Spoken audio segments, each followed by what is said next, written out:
What's up everyone, it's Austin here from Make Pop Music and Austin Hall Audio, and today I'm going to show you how to take program drums from sounding like this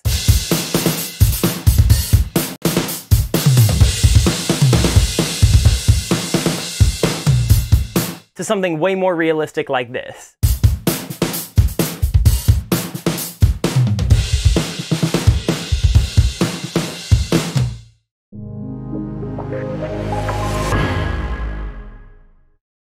What's up everyone, it's Austin here from Make Pop Music and Austin Hall Audio, and today we are back with another video. And for the video today, I want to focus on something I get a ton of questions on, and that is how to program realistic drums, especially realistic acoustic sounding drums. So today I'm going to be taking a look at how to program some drums to give you some realism.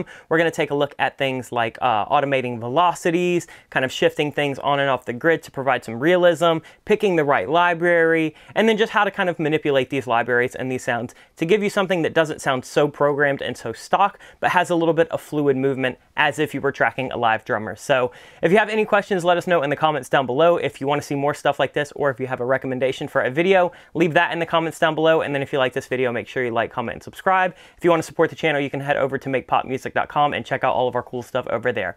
But let's hop into Cubase so I can show you guys how to program some realistic drums. All right, now we're in the DAW. Let's go ahead and let's start talking about how to get some realistic program drums. So the most important thing is going to be, if you're going for that kind of live drummer sound, you're going to want to start with something that is a good library that can kind of facilitate that. So things you're going to look for in a library if you're going for like a realistic acoustic drum are there multiple velocities, and within those velocities, are they multi-sampled, which means that as you kind of trigger velocities, you're going to have soft hits, you're going to have medium hits, you're going to have hard hits, and then within that, you're going to have different hits for each velocity. So like, you can hear as we start to drive up that velocity on that snare, it kind of increases that intensity. And the way that it's doing that is it actually has different samples. So I'm going to be using our kit Sour Candy, so if you want this kit, you can head over to our site and check it out. But we do have a Contact instrument, a Groove Agent instrument, a Logic instrument, and an Ableton instrument that are all multi-sampled and multi-velocity, which means that it's going to respond to different velocities.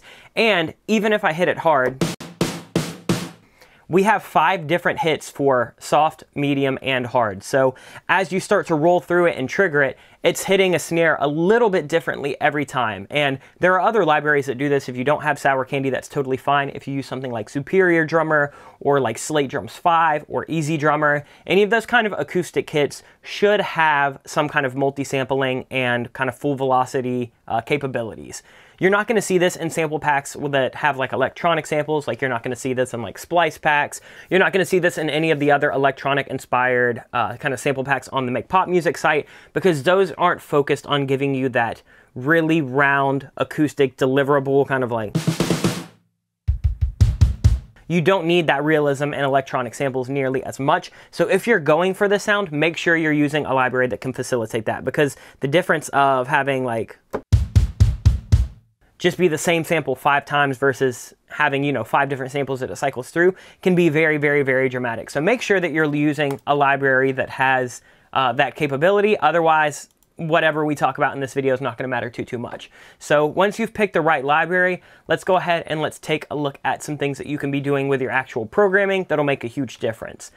I have a version right here that we've got. Here's it in piano mode. I'll turn it to drum mode just so we can see a little bit better. If you just go down to editor and hit this, this is going to be a little bit easier to see because it lays out everything all at once. So you can see with this, everything is pretty much at 127, which is the max velocity. So this is what it sounds like at max velocity, even with a multi-sampled round robin drum like Sour Candy.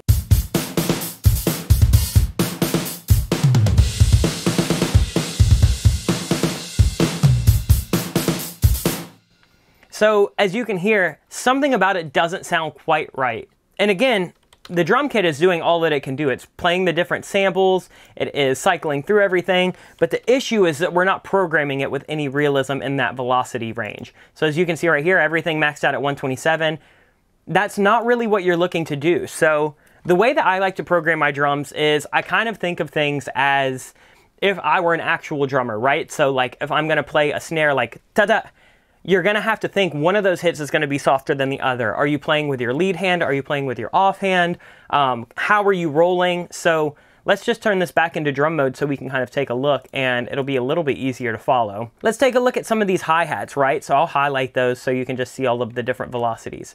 Look at how different we have all of these. So we've got hard hit, soft hit, hard hit, soft roll, back to a hard hit.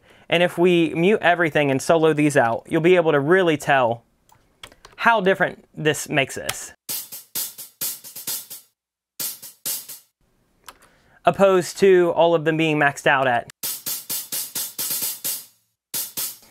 And that goes for all of the cymbals and all of the shells. So as you're programming things, think like how a drummer would think. You're not going to see a drummer sitting there on an eighth note going 1, 2, 3, 4. They're going to have like a little bit of a realism, like 1, 2, 3, 4, 1, 2, 3. And same thing with kicks, same thing with snares. A drummer's not always able to hit the entire kit hard as hell every single hit. So as you're doing it, make sure that you're providing some realism. Let's take a look at this kick drum. If I highlight that, you can see the velocities here. So we're not maxing out everything. We're saving that for the accent hits. We're rolling things up. The faster you have notes put together, the lower you're going to want to have those velocities, because if somebody's doing a snare roll, they're not hitting it that hard for 30-second notes. So let's hear the kick drum, and this will be the full drum kit as well.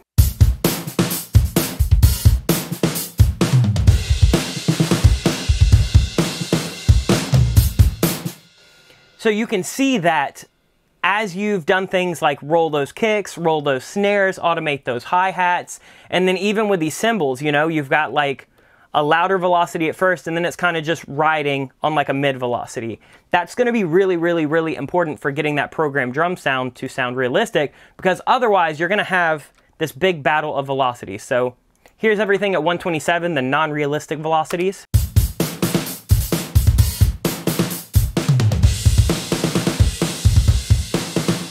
It just sounds a little bit awkward. It sounds a little bit too big, and it's not going to really sound great in a mix versus something like this.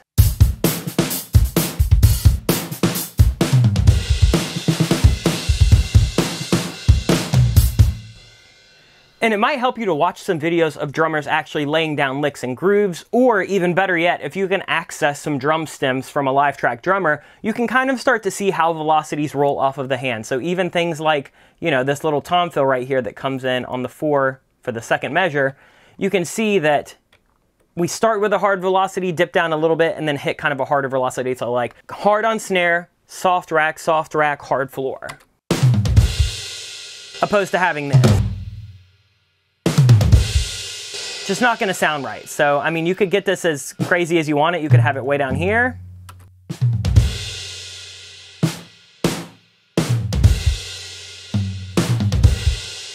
So just play around with your velocities, because the more dynamic you make them, the more dynamic it's going to make playing. And then you can taper back some of those dynamics with things like compression and, you know, kind of dynamic processing a little bit later when you actually get to your drum mix. We're not going to talk about mixing the drums today. That can be a whole separate video if you guys want to see it. But layering those velocities in a realistic fashion tends to be the most important thing, and it tends to be the thing that I don't hear the most often. I just hear everybody racking everything at 127 all the time. Even in like electronic songs, you know, roll your hats and kind of mess with velocities. If you've got 2 snares going back to back, make those a little bit different. You know, it just makes a massive, massive difference in the actual mix in terms of realism. It's those things that you're going to feel and you're going to slightly hear, but you probably won't pay attention to too often. Another thing that I see people do that is not necessarily wrong, it can work in some sense, but if you're going for a really realistic drum, it's going to hinder you a little bit, is quantizing everything exactly to the grid. So let's open this. And right now I've got it in piano roll mode because it's really easy to see, but everything is lined up on these markers, right? I've got this set to its 16th note. So every hit is falling exactly on a 16th note. Same velocities that we had earlier, but if you listen really closely, you'll be able to hear a slight difference in terms of realism. So listen to this.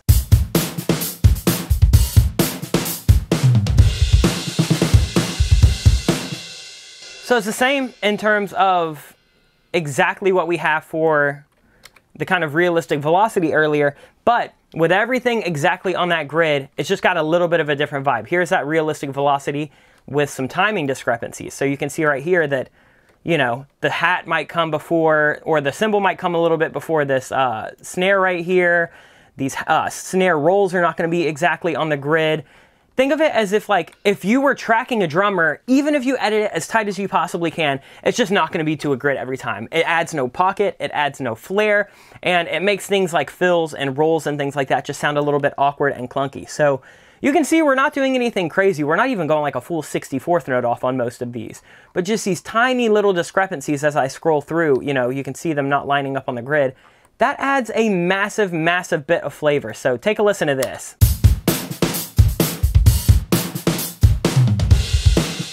Let me turn the click on so you can hear it, because we're not losing timing. It's not like things are dragging or rushing, but it's just got a little bit of that kind of human, you know, margin for error when you kind of drag things off by just a nudge.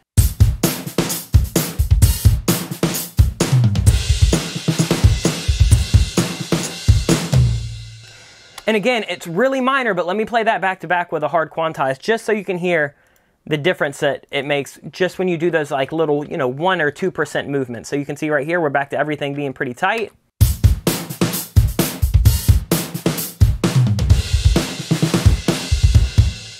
And you can see that we lose a little bit of impact when that snare and that kick and that, you know, snare and the hi-hat all hit at the same time. It doesn't have that kind of like subtlety that you're going to get from live tracking a drummer, especially with things like these flams and these rolls. So let me show you that. A flam is basically when you're just hitting one piece of the kit with both hands. So let's take a look at this. There's a snare flam right here, right? So, and a little tom flam. So boom, ba, and then it's hitting rack and floor. And you can see right here that these little discrepancies really make that. So if we quantize this, we're going to lose quite a bit of flavor. Let's check that out. Opposed to, again, it's these little tiny differences that make a huge difference in the end. So, you know, mix up velocity, drag some things on and off the, you know, actual timeline. And again, we're not talking like 30-second notes or even 64th notes. We're talking mere milliseconds. Make massive, massive, massive amounts of difference. So there's that tip. So we've got pick a realistic kit. We've got randomize your velocities, but in a fashion that a drummer would do them, not just random for the sake of being random. And then quantize, but don't do it too hard to where you're losing any of that groove. You still want a pocket. The other thing that I see happen way too often is that when people are programming their drums, they're not programming them how a drummer would actually play them, right? So you have to think of it in a sense of drummers have 2 hands and 2 feet, most of the time anyway, unless you're listening to Def Leppard post like 1986. Other than that, you don't want people doing too many things at one time. This is going to be one of those things that listeners might not even necessarily pick up on, but subconsciously when you're hearing 2 crashes and a hat and a snare, something sounds off in your mind because that's not how we're used to hearing drums throughout our entire life. So you'll see right here, I've just added in little hits here and there. Let me take this into drummer mode so you can see. We've got way too many things happening because, you know, let's not even take a look at the kick because that doesn't really matter too much. But you can see that in some of these instances, we have 3 things hitting at once. We've got, you know, things happening too rapidly. It's just not going to work. Let's get those kicks back in so you can hear this in action. But if you've got 2 crashes, a hat, a snare, and a tom all being played at the same time, that's just not humanly possible. And it sounds a little bit clunky and awkward. You might not even be able to put your finger on it, but now that I've pointed that out, pay attention to how unnatural this sounds if, you know, I'm programming this as if a drummer has 3 hands.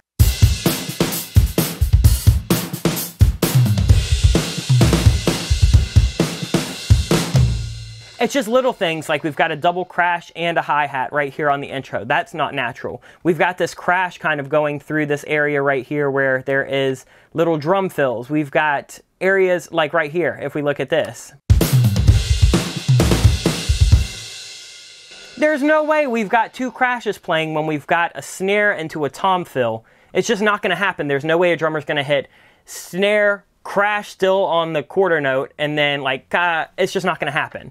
So if you can't air drum to what you're playing, or if you can't tap along to it, you're doing too much in your programming. You can have something like a loop or a percussion fill or something like that come in and kind of fill that space if you need it.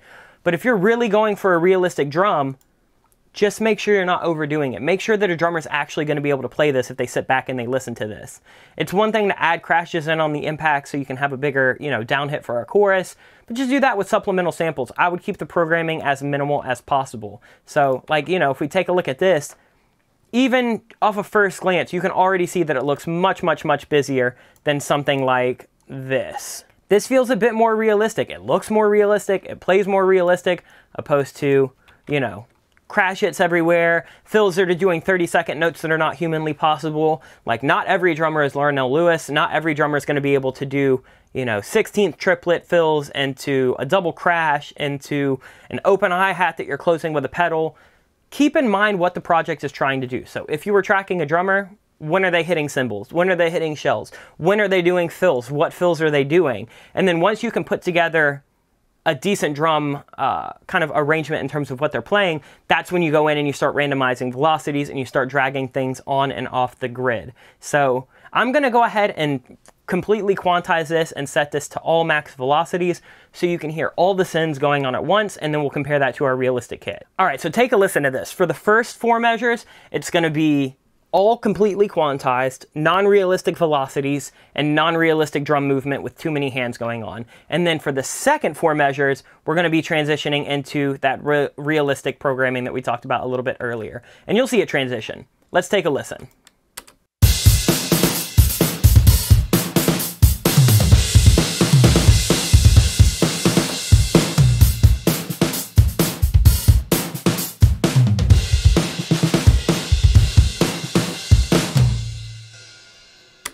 You can hear right off the bat how different those sound. So again, it doesn't always have to be these like really, really, really massive differences. It can be small things, just moving a note here and there, turning a velocity up or down. And you know, if we're doing this on a kit that's all single sampled, a lot of these little fills and rolls and stuff are still not going to be that realistic, because it might not have a soft velocity, it might not have a hard velocity, it might not have different versions of that. So, you know, if you just do this on like a one shot, none of that really makes a difference. The timing and stuff will still make a difference. Programming it to where it makes sense for a drummer to play it will still make a difference. But if you really want that randomness that happens with a drummer, make sure you're using a multi-sampled kit like Sour Candy or Superior Drummer or Slate drums. Everyone's going to operate a little bit differently. Just make sure you kind of read the manual and see where within those parameters that specific plugin or program really excels. The last thing that I want to talk about is kind of just a bonus. I'm not even going to bother showing an example of this because it doesn't matter too much. But let's go back to the drummer view just so I can kind of show you. And that's that if you're going to layer your samples, like let's say we're going to layer another kick over this and another snare over this, just to feel a little bit bigger. When you layer, I would say that kind of auxiliary layer that's just going to add a little bit of punch and a little bit of movement really should only be happening on the hard velocity hits, right? So let's go to the snare. So if we were going to have a secondary sample, I'm, for instance, not going to have that sample trigger right here. I'm not going to have it here. I'm not going to have it in the first kind of part of this roll. So I would literally only have that sample trigger on those. And then you're going to leave out those little soft notes or the little ghost notes. And that's going to kind of add to that vibe that it is a real drummer playing, because you're really only getting that trigger on those hard notes that need a little bit of extra impact. But the more you start to layer up things like rolls and fills and little triplets and stuff like that, they're going to start to kind of hear those different layers, because again, not every library, and even within every library, not every single kit is sampled exactly the same. So if I'm using Sour Candy for this, but then I go and I layer Superior Drummer over it, their velocities might not necessarily sit in the exact same place, and even within that, their velocities might not trigger exactly the same. So, you know, I might not want that extra roll coming in from the Superior Drummer layer. I might just want it on those really hard snare hits just so it can give me a little bit of extra body and depth. So make sure if you are going to layer your drums, which I am a huge fan of, that you're not overdoing it, and keep those layered you know, tracks actually as minimal as possible, just so they can be there for the big moments that you actually need them. It'll also make the drums a bit more dynamic and impactful to not have the layers continue throughout the entire, you know, freaking arrangement. But other than that, I think that pretty much does it. That is how I program my drums to be as realistic as possible with MIDI. And that pretty much does it. Those are all of the tips and tricks that I like to use when I'm programming drums.